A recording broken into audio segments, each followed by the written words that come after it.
rejoice and come in. So.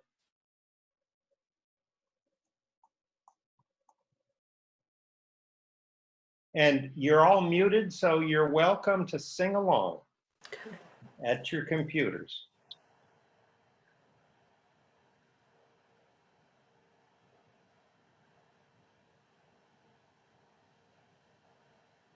Open your hearts, everyone. Open your hearts, everyone. Today will be a joyful day. Enter, rejoice, and come in. Don't be afraid of some change. Don't be afraid of some change. Today will be a joyful day.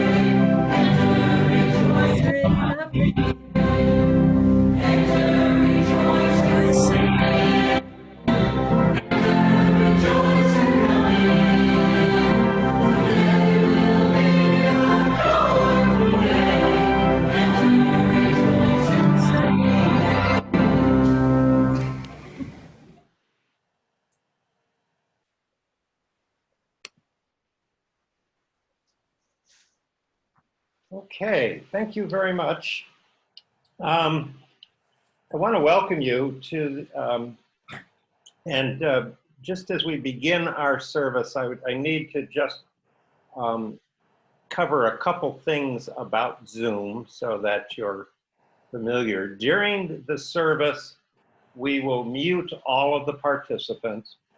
That means that your microphone is turned off.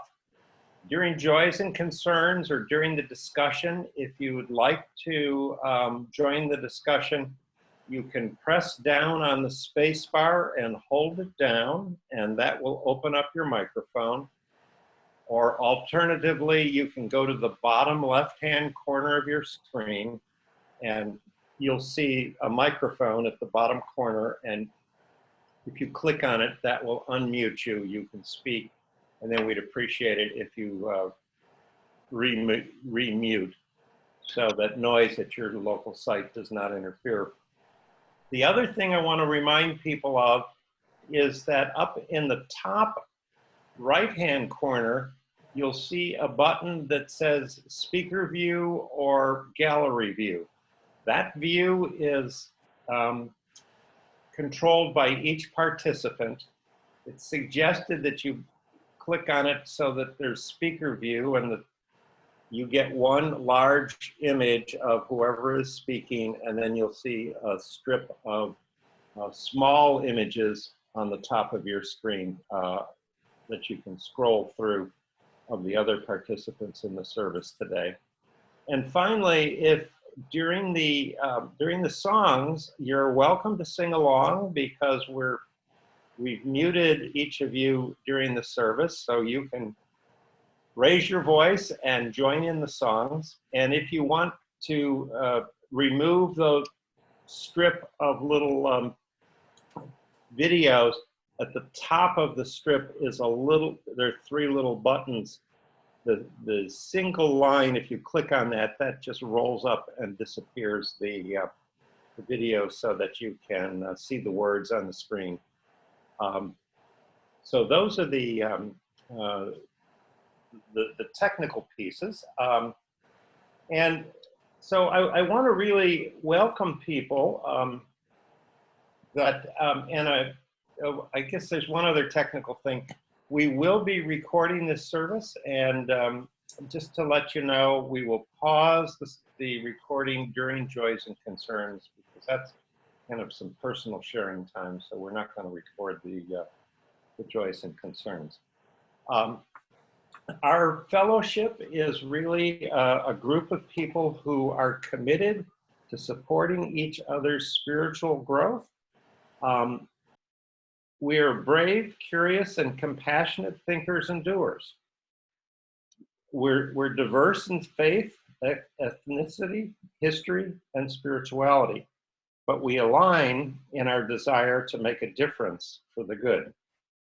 We have radical roots and a history as self-motivated, spiritual people We think for ourselves and we recognize that life experiences influence our beliefs more than anything.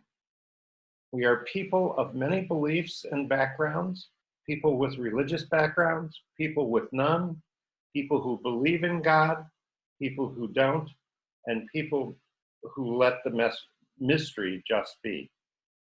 We do not need to think alike to love alike. We're guided by 7 principles. And today, our service is going to focus on 4 of those principles. So I'm going to read them just very briefly. Principle 1 is the inherent worth and dignity of every person. Principle 2 is justice, equality, compassion in human relations. Principle 3 is acceptance of one another and encouragement for spiritual growth in our congregation. And principle 6, the goal of world community with peace, liberty, and justice for all. Those are the principles that we'll explore today and that Reverend Tony Larsen will address in his presentation later in the service. So at this point, I'd like to see if there's any announcements. If you have an announcement, please feel free to press down on your space bar and share. You might want to remember that I'm going to be soliciting many of you to speak this summer, and I'm eager to hear from you, because if I don't, I'll come to you one by one. So I'm hoping that there will be some of you who will say, please, I'm happy to speak this summer. It's not very threatening. You have the nicest audience you could possibly imagine. Thank you, Linda. Any other announcements? Oh, just would like to just remind everybody that we sent out. Yeah, it's on, but what? You're good. You can't hear me? Yes, you're good. Okay, yeah, it only does this way, and I can't use headphones because Bill's here, so he wouldn't be able to hear anything. Just want to remind everyone that we sent out the pledge letter last week. And please, if you would return that as soon as you can, then we can figure out our budget and we'll let you know. We're going to talk about the annual meeting at our Zoom meeting this week, coming week on Tuesday. And we'll probably figure out by when we can do the annual meeting then and let you know. Thank you. And Erica, we've had 14 people send in their pledges already. Okay. So, yeah. Good. Thank you. News. Just a reminder, we have our flowers ceremony, our annual flowers ceremony on May 17th. And to adapt it for Zoom, we are asking if you would please send a photo of a favorite flower or something blooming to Jenny Fennell, and her phone number or her email address and her home address are all included in the latest Chalice group that I sent out. So she's gotten some beautiful pictures, and feel free to include a little quote or a saying or where it's from if you'd wish. Any other announcements? I have one final one, just a reminder that members of the fellowship and friends get together every Wednesday at 1 o'clock in the afternoon. It's a Zoom meeting, and it's the same link that we use for the service today. We do a kind of a check-in to see how everybody's doing, and we get into some interesting discussion. I know we have something on the agenda for this coming week, but I can't remember what it is right now. So when I get reminded, I'll put it in the topic in the chalice. Okay, with that, I think it's time to do the chalice lighting.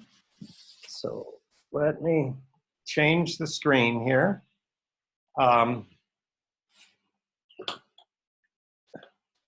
We light this flame as a symbol of the new life enlightening her way, as a symbol of warmth in every human heart. Lori?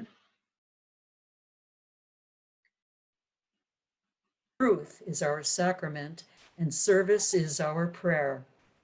To dwell together in peace, to seek knowledge in freedom, to share our strength in fellowship.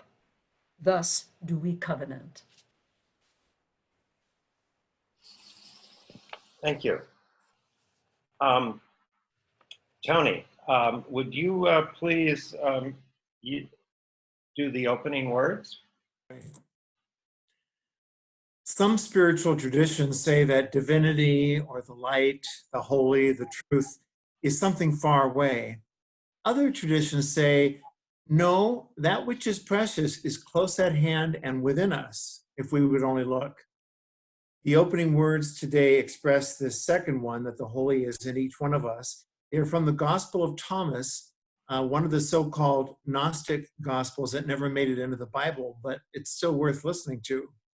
And the Gnostic Gospels present a different way of looking at Jesus, not so much as a master, but as a shower of the light within us all. Jesus said to his disciples, compare me to someone and tell me whom I am like. Simon Peter said to him, you are like a righteous angel. Matthew said to him, you are like a wise philosopher. Thomas said to him, Master, my mouth is wholly incapable of saying who you are like. Jesus said, I am not your master.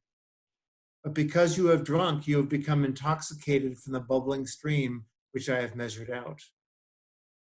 And Jesus also said, if those who lead you say to you, look, the kingdom is in the sky, well, then the birds of the sky will precede you. If they say to you, it's in the sea, then the fish will precede you. Rather, the kingdom is inside you, and it is outside you too.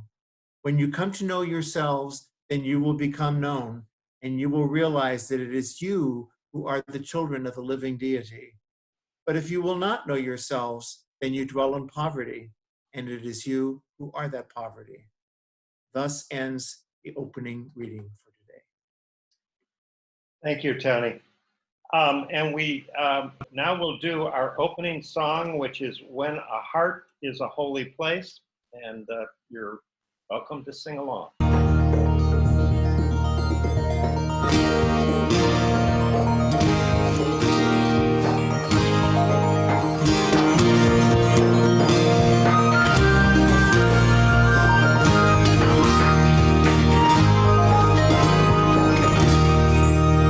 When our heart is in a holy place, when our heart is in a holy place, we are blessed with love and amazing grace. When our heart is in a holy place, when we trust the wisdom in each of us, every color, every creed and kind, and we see our faces in each other's eyes, then our heart is in a holy place.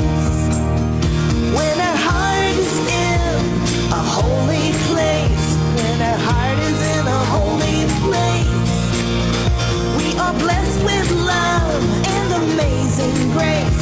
When our heart is in a holy place, when we tell our story from deep inside, and we listen with an open mind, and we hear our voices in each other's words, then our heart is in a holy place. When our heart is in a holy place, when our heart is in a holy place, we are blessed with love and amazing grace. When our heart is in a holy place, when we share the silence of sacred space, and the God of our heart stirs within, and we feel the power of each other's faith, then our heart is in a holy place. Then your heart is in a holy place. Yes, your heart is in a holy place. When our heart is in a holy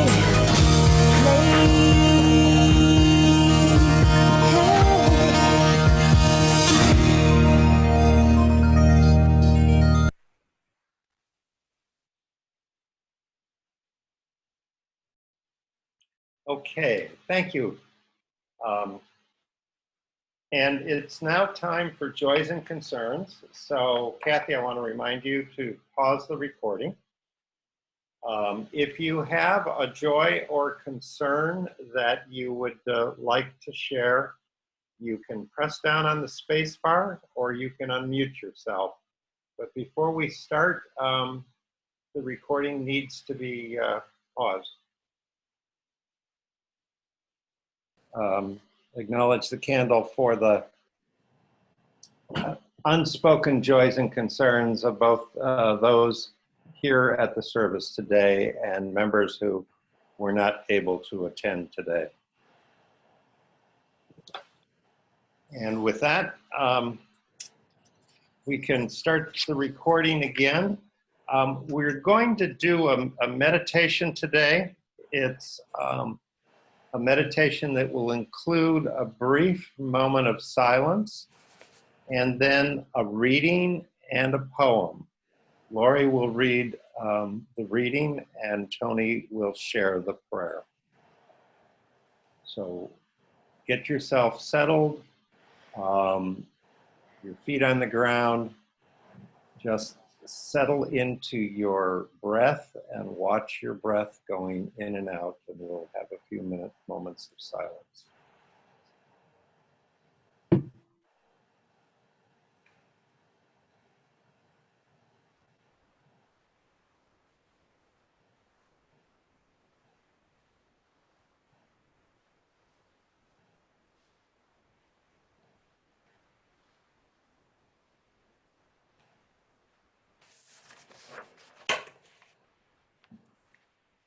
Here is the reading from Jalaluddin Rumi, a Muslim mystic, who said, Muslims say that the holy temple of the Kaaba is built after the form of the tabernacle of God in heaven, which is made out of a single ruby. As angels move around that holy seat above, so pilgrims move 7 times around that sacred house in Mecca. Once, when some pilgrims journeyed to the Kaaba, they found themselves in a fruitless valley, just looking at a big stone house. They sought with zeal to find God, but did not. Long had they marched in a circle around the house of stone, when from within a voice was heard saying, Why are you standing here worshiping stone? Go and adore in God's true house, the house of truth, the home of the heart. Blessed are they who enter there. Tabrizi, leaving the desert, made a pilgrimage to his own home and found that it was a temple.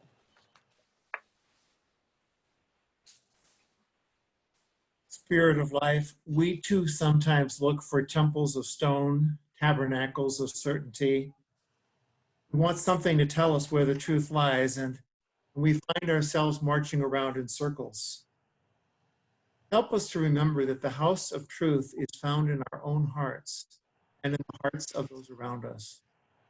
Blessed are we when we enter there, leaving the desert behind to make a pilgrimage to our own heart and home, only to find that it is a temple of truth and love and holiness. Blessed be, and amen.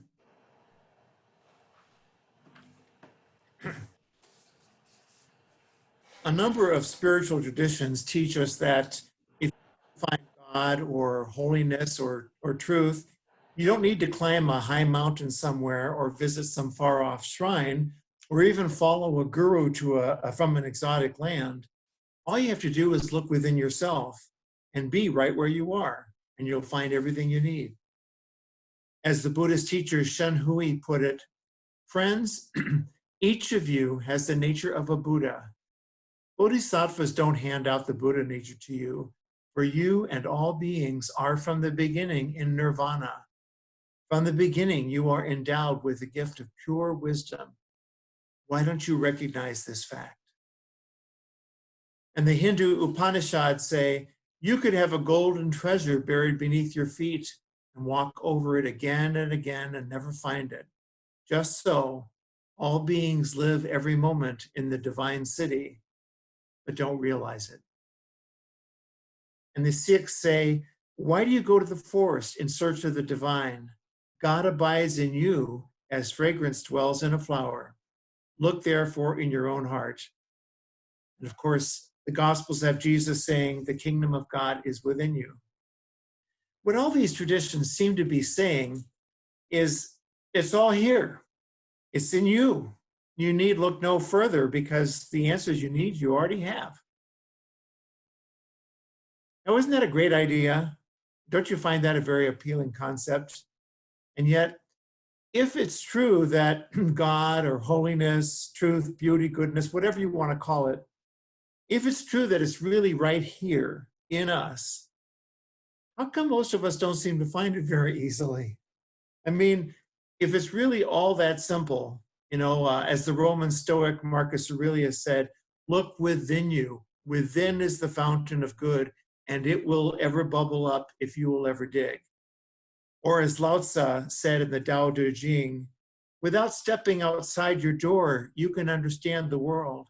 Without looking out your window, you can see the ways of heaven. The farther you travel, the less you understand. Or Rumi, Tabrizi, leaving the desert, made a pilgrimage to his own home and found that it was a temple.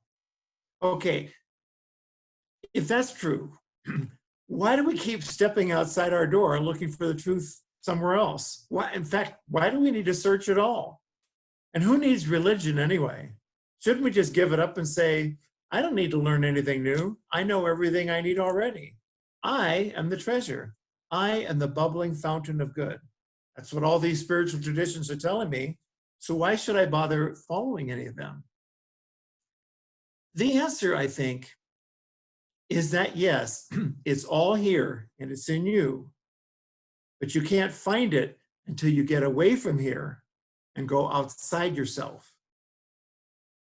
It's kind of like the guy visiting visiting New York City, and he wanted to see the Empire State Building. So he got to the front of the building, but he didn't realize he was there. So he asked someone in front of the building, I'd like to see the Empire State Building. Can you show me where it is? And the other guy says, you want to actually see the Empire State Building? And he says, yeah, I came to New York just so I could see what it looks like.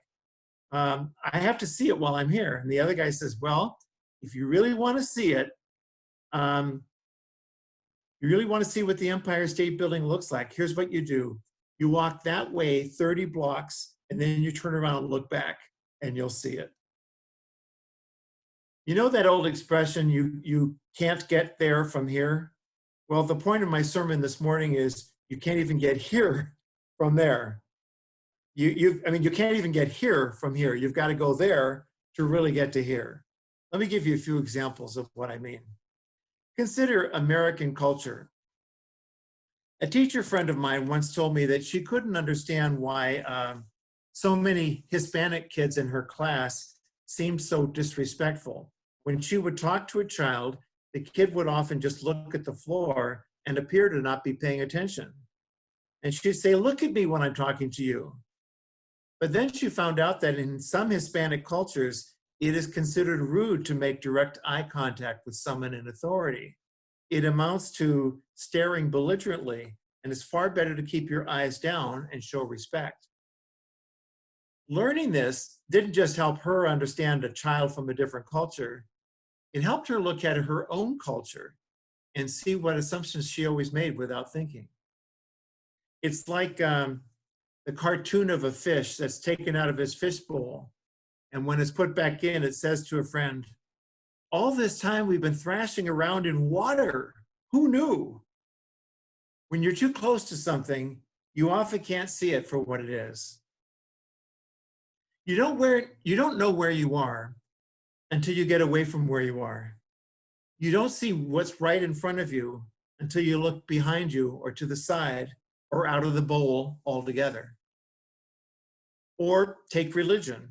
You can grow up in a Western religion like Judaism or Christianity, and you can learn quite a bit about your particular version of it. But if you step outside your religion for a bit and study some others, then when you come back to your own tradition, you may know it in a new way. I saw this happen with some Christians who studied the Vedanta form of Hinduism. This was when I was on my first sabbatical back in 1984. And besides going to India, I went to a Vedanta retreat center in California. And Vedanta Hinduism was very intriguing to these Christians, so they studied it. And they discovered that today's Vedanta Hindus really admire Jesus' Sermon on the Mount. And they admire it because they think it shows such a beautiful example of overcoming greed and hatred and other obstacles to enlightenment. They see Jesus as a great Hindu master. So when these Christians learned how Hindus saw Jesus, they were able to go back to Jesus themselves and see him in a way that had never been possible before. In effect, this is what happened to Gandhi. His study of Christianity made him a better Hindu. And of course, Martin Luther King Jr.'s study of this particular Hindu, Gandhi, made him a better Christian. I once heard a Catholic psychiatrist give a talk about meditation and other spiritual practices. And he said he learned about meditation by studying Eastern religions like Buddhism and Hinduism.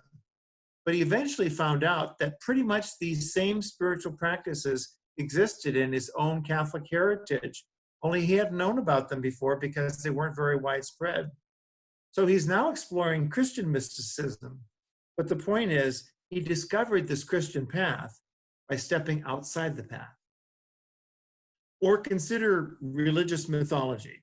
When you study the birth stories of Buddha and Krishna and Abraham, Moses, Muhammad, Lao Tzu, Confucius, you see how many similarities they have, with angels and wise men and virgin births and miracles and stars leading the way. Well, then you come back to the Christian story with a new understanding of the layers of meaning and metaphors that it has. Speaking of learning from other religions, there's a little story I like to tell. It's a joke, actually, and you can tell it about any denomination. So any of you are free to use it if you want with another denomination, but mine will be, the denomination I'll be making fun of is our own Unitarian Universalist. So the story goes, there were 3 clergy on their way to an interfaith conference, and their card broke down late at night, and they didn't know where to go, what to do. They didn't have cell phones in those days. So they got out and they looked up at the top of the hill and they saw a barn and a farmhouse with a light in the window. And they thought, well, let's go up there. So they climbed up and they knocked on the door and they entered and they asked the farmer, they said, is there any way we can get our car fixed? We're on our way to an interfaith conference. And the farmer says, well, you can get it fixed, but it'll have to be tomorrow. Meanwhile, but you're welcome to stay at my place, but my guest room only has 2 beds. And so one of you 3 is going to have to sleep in the barn. Well, these 3 there was a Unitarian Universalist minister, there was a Hindu priest, and there was a Jewish rabbi. And so the Jewish rabbi said, oh, I'll go sleep in the barn. And so then the Hindu and the Unitarian went to their beds. But later in the night, they heard a knock at the door and they opened it up. And the Jewish rabbi said, I thought I could sleep in the barn, but there are pigs there, and that's an unclean animal in my religion. I just feel really uncomfortable sleeping there. Is there, can one of you go? And the Hindu says, sure, I'll go. So the Hindu goes into the barn, and the rabbi and the Unitarian Universalist minister both get in their beds. A little later, there's a knock at the door, and they open it up, and the Hindu priest says, I thought I could sleep here, but there are cows there, and their cows are sacred in my religion. I feel really uncomfortable sleeping right next to a god. And the Unitarian Universalist said, that's okay, I'll go sleep in the barn. So the Hindu and the Jewish rabbi go to bed. A little later, there's a knock at the door, and he opens it up, and there's the cow and the pig. The cow and the pig weren't able to sleep with the UU. All right. Anyway, when you think about it, when you think about how much you can learn from people outside your own world, isn't this why we learn so much from children? It's not just that they help us see their world, but they help us take another look at our world and the assumptions that we make about it. I read about a woman who was taking a trip one summer evening with her 3 young children in the car, and just ahead of them on the road was a convertible with its top down. And in that car, there was a woman standing up stark naked and waving. And just as this mother was reeling from the shock, she heard her 5-year-old say, "Mom, that lady isn't wearing a seatbelt." Wow, what a fresh perspective. I also heard about a first grade teacher who was reading the story of Chicken Little to her class, and she came to the part of the story where Chicken Little tried to warn the farmer. She read, "And so Chicken Little went up to the farmer and said, 'The sky is falling, the sky is falling.'" And then the teacher paused and then asked the class, "And what do you think that farmer said?" And one little girl raised her hand and said, "I think maybe he said, 'Holy crap, a talking chicken.'" The teacher was unable to teach for the next 10 minutes. Or consider language. English is my primary language, as it is for many of you. And you'd think that the more you immerse yourself in this one language, do not get confused by the learning about others, the better you would understand English. You know, don't distract me with other subjects. Let me concentrate on this one. And yet, that's not quite how it works. When you study a different a different language and get out of your own, then you learn to see your own language in a way you've never seen before. It wasn't until I studied Latin, for example, with all its different case endings and verb conjugations, that I could appreciate the simplicity of English, which has a lot less of that. But boy, did I learn to identify English parts of speech after that. Learning Latin actually helped me understand English. Going there helped me to be here. And I'll never forget one day in first year Latin, when we came upon this verb, movere, which means to move, fairly simple. However, we were taught that when it is used with campum, which means camp, then it no longer meant move, it meant break. And we all thought that was weird. And we asked the teacher why it changed meaning when it was used with camp. And he said, "I don't know, Latin's just a weird language." But as I thought about it, I realized Latin isn't weird, English is. When we say the soldiers broke camp, what we mean is they started moving the camp. English says breaking camp, Latin says moving camp, but I think the Latin way is actually clearer than our own English way. As you can see, all my my visual aids are very low tech. Now, that's one of the first times that it occurred to me that the language I speak has a lot of assumptions in it, which I only saw by stepping outside of it. Studying Hebrew had a similar effect for me. There's some very odd expressions in Hebrew that don't seem to make much sense at first. Take the word off. All right, this is the A in Hebrew and this is the F, okay? Off can mean nose or nostril. Now, that's not too hard to follow. Off for this and off for this, pretty close. But off can also mean anger. What? When you read in the Bible about God's anger, it also means God's nose. And when it says that God is slow to anger, what the Hebrew is actually saying is God is long of nose. Now, when I first heard this, I thought, what can anger and nostrils possibly have in common? And then I realized, when you're angry, your nostrils flare. Now, my initial reaction was, well, that's pretty weird. Hebrew is certainly an odd language. But then I realized we have just as weird expressions in English. For example, when someone tries to find out things that aren't their business, we say they are nosy. We say they're nosing around or sticking their nose where it didn't belong. That wouldn't make sense in a lot of languages. And if someone is lying, we might even say, your nose is growing. And of course, if you're not familiar with Pinocchio, that would make no sense.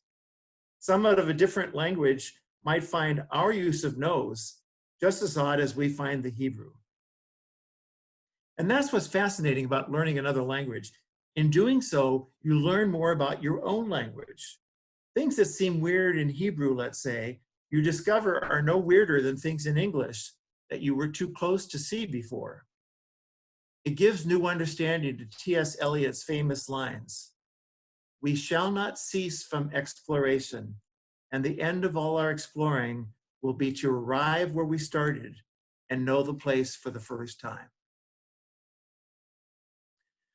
The late comparative religion scholar, by late I don't mean he was always late to meetings, I mean he's dead now, but the late comparative religion scholar Mircea Eliade used to cite a Jewish folk tale to make this point to his students. Eliade was a scholar of mythology and comparative religion, much like Joseph Campbell. And the story he told his students goes like this. Once upon a time, there was a Polish rabbi named Isaac who lived in Krakow in Poland. One night he had a dream, and the dream was that there was a treasure buried underneath a certain bridge in Prague in the Czech Republic. He didn't think much about it, but the next night he had the same dream. And the night after that, he dreamed it again. Well, after the third dream, he decided there must be something to it. So he packed up his belongings and made the long trip to Prague. When he got there, he found the bridge he'd seen in his dream, but he couldn't actually look for the treasure because there was a group of soldiers guarding it, just guarding the bridge. Finally, the captain of the soldiers saw him slinking around and said, "What are you doing here?" And Rabbi Isaac didn't want to say anything at first, but the captain threatened him, so he told him of his dream.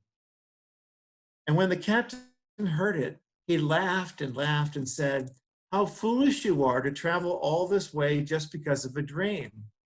I'll tell you, I had a dream of treasure once, but I didn't waste my time following it. I can't believe how superstitious you are." And Rabbi Isaac asked him what his dream had been. And the soldier said, "Oh, long time ago, I had a dream of a treasure buried back in Krakow underneath of the stove of a Jew named Isaac. But you don't see me running out to Krakow to find it, do you?" At that, Rabbi Isaac thanked the soldier for his words of wisdom and then left him immediately and walked the long journey home. When he got up there, he dug up the earth beneath his stone, and sure enough, there was a chest full of gold. Mircea Eliade used to say, the point to the story is that your treasure is at home, right where you started from. But you have to go on a journey somewhere else to find that it's been under your stove all the time. So what are the implications of this? Well, for one thing, the most important things you'll ever learn are likely things you already knew, but not in the way you could know until you stepped outside your knowledge base. For another, the answers to your problems, most of them you have already inside, but you're not likely to find those answers until you see other people with those same problems. And you think, why don't they just, and then you think, why don't I just? Another implication is that if the answer is in here, maybe the obstacle is in here too.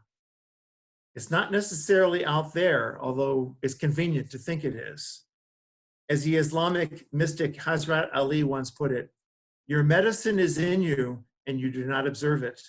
Your ailment is from yourself and you do not recognize it. Or as Jesus says in the Gospel of Thomas, which I read earlier, if you will not know yourself, then you dwell in poverty, and it is you who are that poverty. Another implication in all this is that your past, present, and future will all get commingled in strange ways. For example, you will find yourself having an aha moment, and then when you think back, you realize you had that aha before, only it maybe wasn't as deep an aha then. And you probably will have that aha in the future. And you might think, gosh, I just seem to be going around in circles, learning the same things over and over again. But you're not really, because each time you learn the same thing, it's at a different level, a deeper level. So you're not going just around in circles, and you're not going in a straight line. You're going around in a spiral, encountering the same questions, touching the same issues, but at a deeper level each time, or at a higher level, depending on the metaphor you wish to use. And that's why there are such things as Unitarian Universalist congregations. You see, you could come here and you could hear us tell you that you already have divinity within you, and you think, well, if I already have it within me, why do I need to come to church? The answer lies somewhere in the word educate. Any of you who were our teachers may know this already. The word educate comes from educare. A means out, and ducare means to lead. To educate means to lead out or to draw out. That is different from pouring something in. To draw out assumes that there's something already in there. And that's what we do in this congregation and in Unitarian Universalism as a whole. You don't come to Unitarian Universalism to get divinity poured into you. You come here to have the divinity you've already got drawn out. It's already there. But you might not actually see it if you have no one to draw it out and reflect it for you. That's what we do here. We don't give you something you don't already have. We just help you to see it. And we have faith that once you see it, you will live it. That's what good friends do for one another. And that's what happens in a good marriage. It's not that we need someone else to make us complete, like the song, you were half, now you're whole. It's that a friend or partner or a congregation can help you find that part of you that you would not have seen on your own. And the last implication here is that if you've been searching for truth or goodness or beauty somewhere else, that's fine, as long as you don't get trapped in exotica. Exotica means the things that seem unusual, that are exotic, far, far away, foreign. The exotic always appears more interesting than what's at hand. Oh yes, the truth must be out there. That's why a speaker from afar will always seem more knowledgeable than the one from your own town. We even have an expression for this phenomenon, the expert from afar syndrome, or as Jesus once put it, a prophet is not without honor except in his own country. I sometimes meet people who seem to be, sometimes they're even Unitarian Universalists, who seem to be mainly interested in exotica, that is things far away, things that seem foreign. Let's say they were raised as Christian and they see all the problems in Christianity, so they think the truth must be somewhere else, maybe in Buddhism. So they jump into that. But meanwhile, there are people who are raised as Buddhists who are saying, boy, this is a boring religion, or Buddhism is just too weird. Maybe Christianity will have the answers. My point is, it's fine to go searching and looking far away and climb the highest mountains and visit the far countries and explore exotic cultures and religions. But remember, the truth is here too.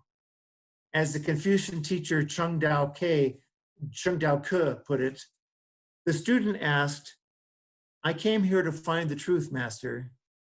The master replied, why wander around and neglect your precious treasure at home?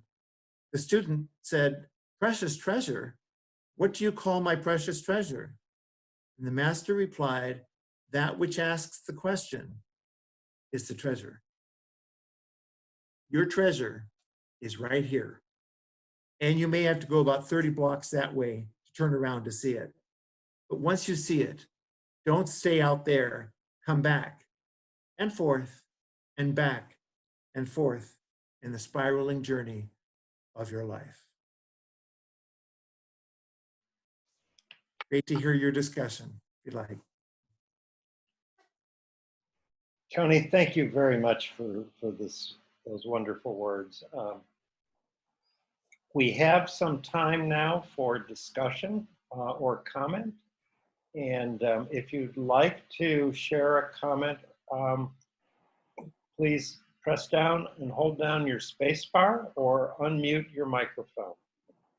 And while we're waiting for comments, I want to share one that just struck me. At one point in my career, I was traveling all over the country, and it became clear that in order to be an expert, you had to travel more than 250 miles and bring your own slides.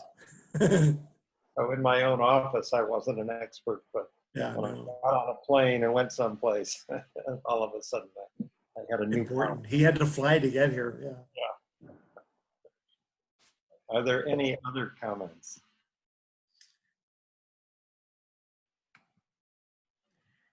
Jeanette says on the chat, I really liked the point about studying English by studying other languages. I intend to use that analogy when I talk about the value of diversity in the workplace. So Mike said that actually, or her husband, I guess. All right. I find it personally confusing. So. One of the examples that I kind of like is when I was studying Arabic. I'm not good at any of these languages I've been mentioning, trust me. But when I was studying Arabic, I found that the Arabic word for beautiful is jamil, or as if it's pronounced different accents. It's sometimes pronounced gamel or gamil or jamil or jamil. And I found out that we have a word in English that comes from that. It's the word camel. Camel is just a slight, part of a letter away from gamel. And the reason jamil or gamel means beautiful is that in Arabic, because people were used to camels, they thought that was the most beautiful creature there was. And when our Arabic teacher told us this, he laughed and he said, yeah, apparently, to say someone's pretty is to say they're like a camel, and then everyone knows. Beautiful. So it's just interesting to see, how different cultures come up with the same thing. Mhm. I have a question. It's a phrase that people use sometimes when you say, "You really piss me off." Should we be spelling that AF? Can you get closer to your microphone, please? Sorry. The phrase that's being people with the nose thing, it was, you really piss me off. Mm-hmm. Should that be spelled AF, actually? Very good. That's the Hebrew off. Very good. Hey, I love puns and wordplay.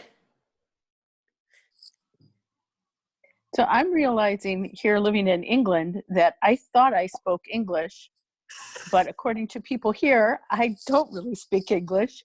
And I think one of my most favorite comparisons, and I don't know if this is true or not, but it's a story that I heard, was that during World War II, Churchill and FDR were having a discussion about something, and it at one point got very heated because Churchill said, "We need to table this." Now, to an American, tabling something in a discussion means put it off till later, do more research and come back to it.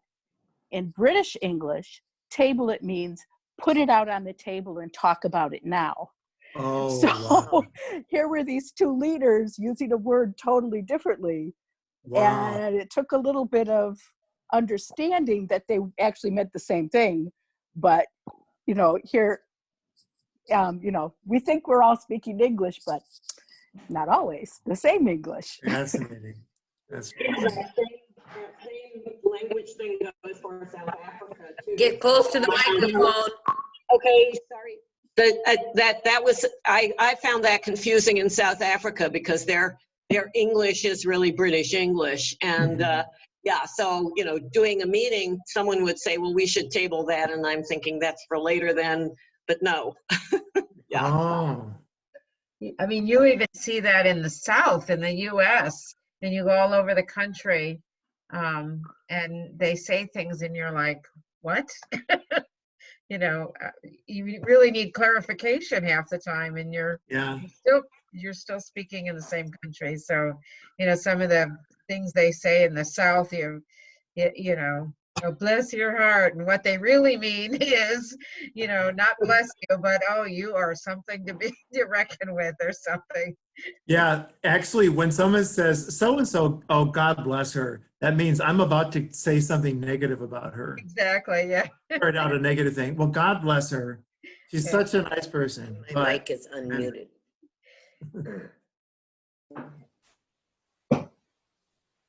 For those of you who have trouble speaking English, my British son-in-law gave me this book. Cute.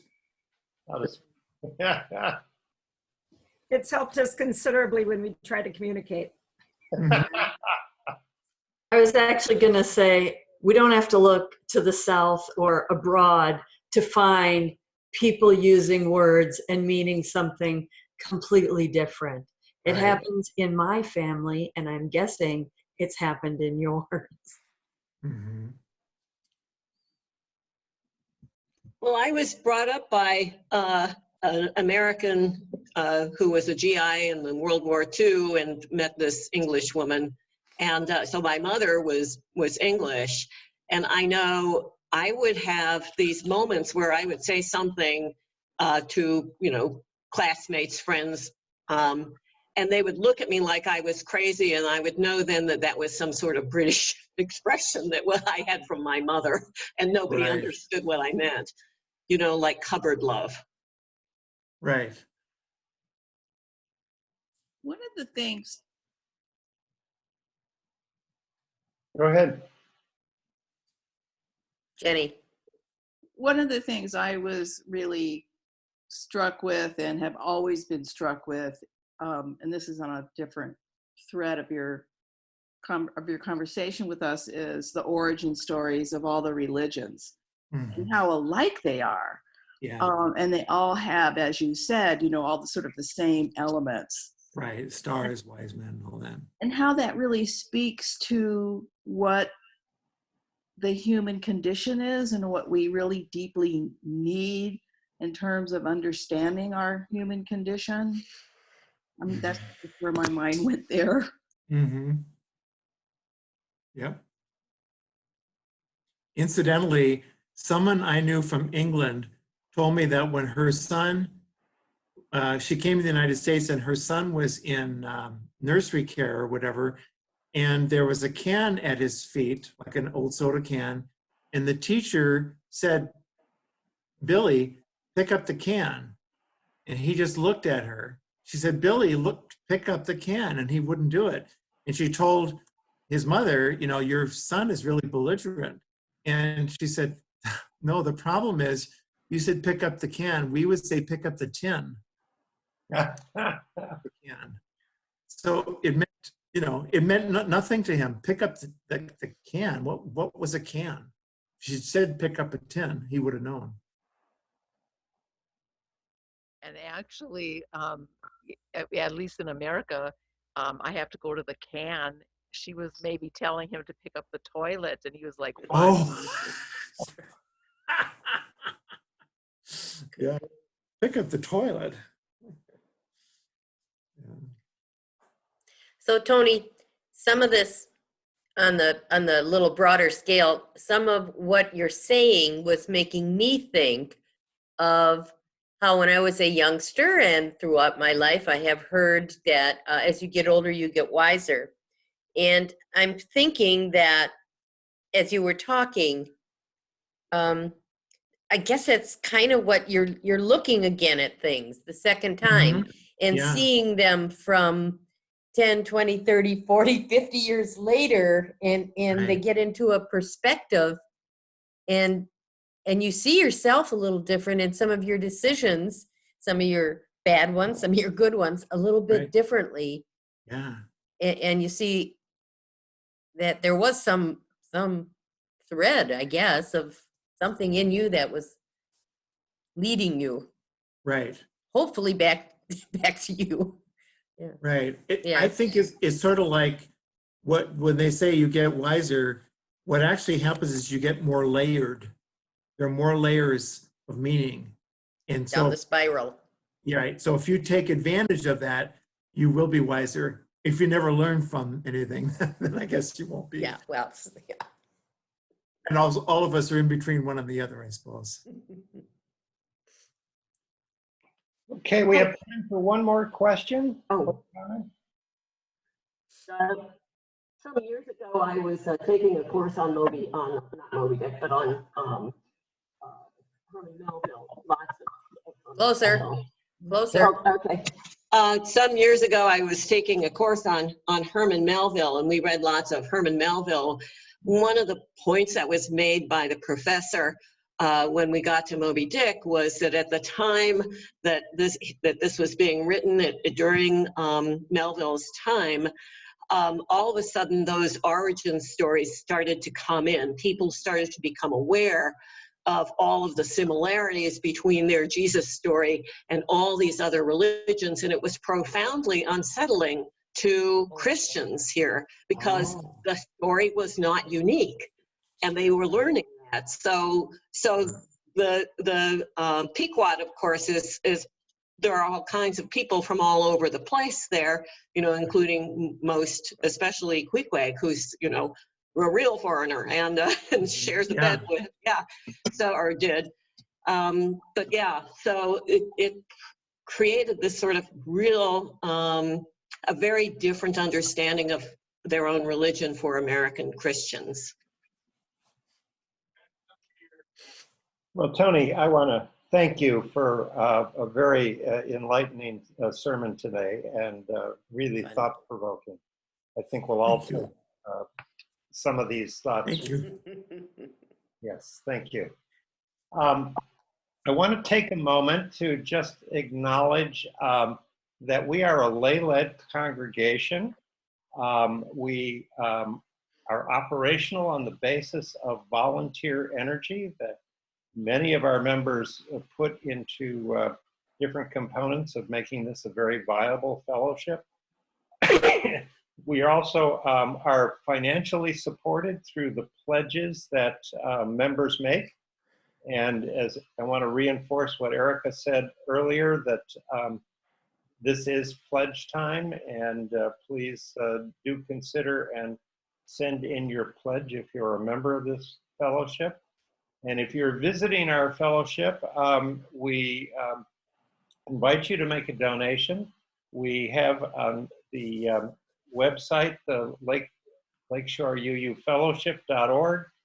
There is a button that you can make a contribution if you feel so moved. So I want to thank everyone for the support, and especially those with their pledges. And you clearly have been continuing to mail in those pledges during this very hard time, and we really appreciate that support. So thank you. With that, I want to introduce the closing song, There Is More Love Somewhere.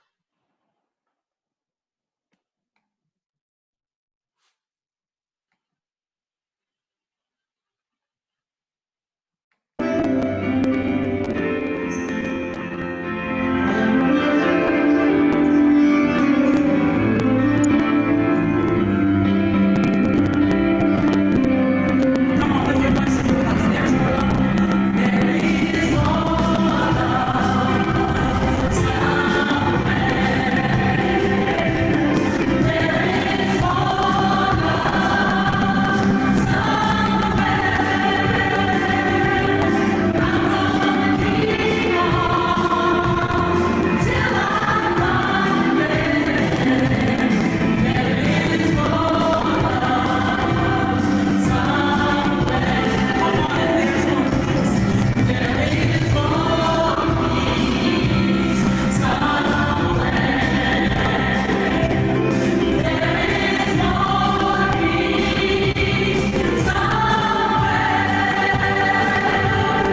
Okay, Tony, would you share with us the closing words? All right. As we understand our journey and its destination, we discover within ourselves our own Mecca. We understand that the voice of the prophet is our own secret voice, and the reward of our pilgrimage is to come back to where we are and know the place at last. Amen. And finally, we'll do shalom as we end this service. I want to thank everyone for coming today.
That concludes our service.